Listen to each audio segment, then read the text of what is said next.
Mwanamke aliyekuzidi pesa, mnaishi naye? Mnapenda kulelewa nyinyi? Hapana. Haya. Haya, rudi. Mwanamke aliyezaa na mwanaume mwingine. Na mimi. Aisee, kuna watu mna moyo.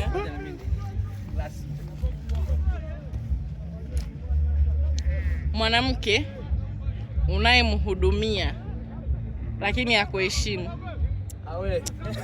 Mwanamke ambaye sio mkatoliki na mnaishi nao.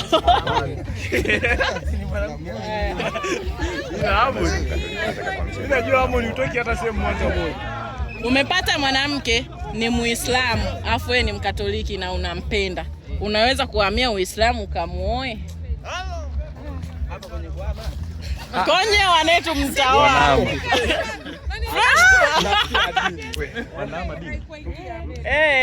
Ina maana nyie mnahama dini.